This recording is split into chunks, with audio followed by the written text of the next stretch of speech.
بسم الله الرحمن الرحيم. من حمل علينا السلاح فليس منا، رواه البخاري.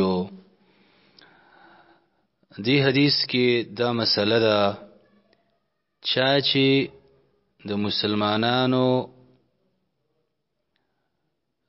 په خلاف باندې اسلحه راواغېستله، نو رسول الله صلی الله علیه وسلم فرمایي چې دا سړی زما په امت کې نه دی، زما په ډله کې او زما په جماعت کې به نه دی. ګوره سخته خبره ده.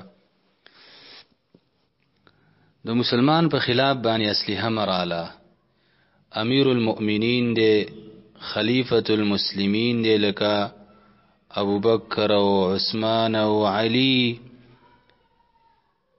او عمر بن عبدالعزیز، معاویه، پشانتی لوی مشران د مسلمانانو یا د هغې گورنران یې هغې مقرر کړي په یو علاقه. محمد رسول الله مقرر کړي گورنران په یو علاقه،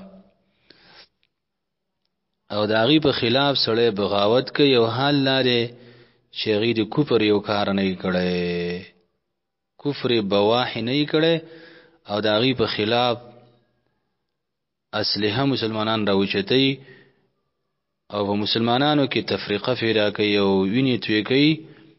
رسول الله صلی الله علیه وسلم فرمایي دا زما په امت کې نه دی.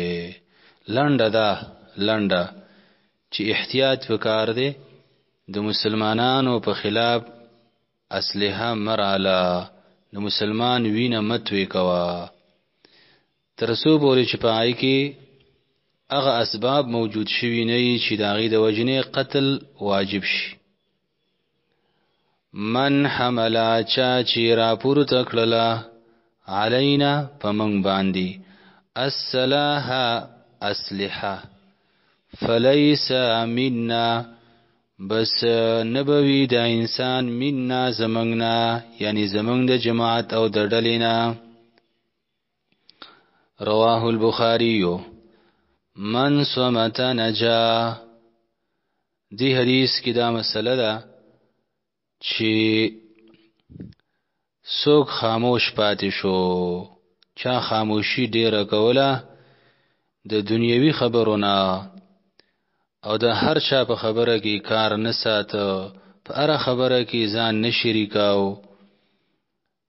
او بس خاموشي اختیار کړله او خاموشي خپل کړله، دا انسان کامیاب شو، نجات بیا موندو.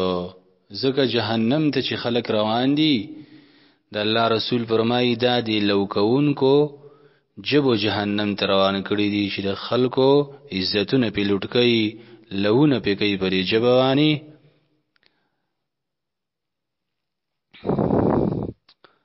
خبرې ډېرې نه کول پکار، بیا په ګناه کې واقع کېږي سوا د ذکر د الله نه او د تلاوت نه او د دعوت الی الله نه او د نیکۍ د کارونو نه.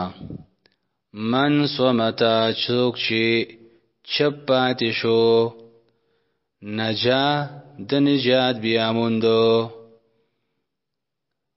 ومن تشبه بقوم فهو منهم. ومن تشبه، او چا چې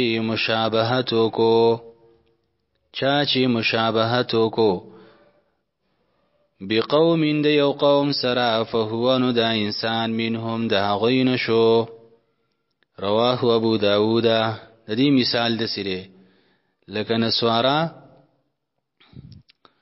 دا نسوارا چې دي نو هغوی د صلیب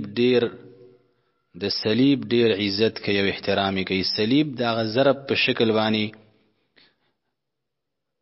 یو شکل لري د صلیب، نور شکلونه هم شته خو دغه مشهور دی، او دغه صلیب د غاړې ته مچي او کورونو کې مزوړندې او د هغې ډېر احترام کوي. اوس مسلمانان یې غاړې ته واچي هغه صلیب، یا یې مسلمانان په خپلو جامو باندې جوړوي او په کورونو کې جوړوي. مشابهت یې نسوارا سره وکړو نو تم د هغوی نه د الله رب العالمین په نسبت باندې حساب شوي. دارنګې د يهودو سره مشابهت کول. نبی صلی الله علیه وسلم با اول په یو طرف باندې وختاړول د يهودو موافقت وکاو چې کې دې شي د موږ سره ملګری شي په اسلام کې نرمي وسه کوله. به رب العالمین ویل رب العالمین فرمایل چې دې خلاف کوا. به رسول الله د يهودو مشابهت نکاو په منځ به وختاړول. پر یو طرف وختاړول د يهودو طریقه وا. د هندوانو سره مشابهت کوي، د مجوس سره کوي، د هغه په دینی کارونو کې. نو دا انسان به د هغه نه حساب شي. د غیر مسلم سره په شکل او صورت کې مشابهت کول، په لباس کې، په ناسته پاسته کې، دا نه یې پکار.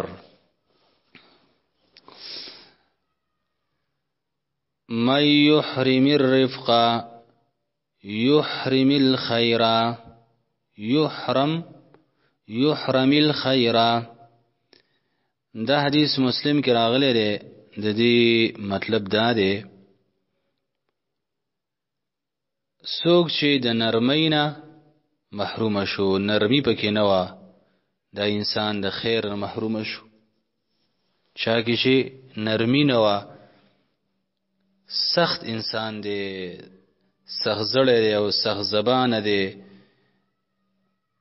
شاګردانو سره نرمي نه کوي او د مزدورانو سره او د خادمانو سره او د بچو سره او د بیبي سره هم معاشره کې سخت انسان دی، دا انسان د خیر نه محروم شو. هر څه کې نرمي کول پکار دي.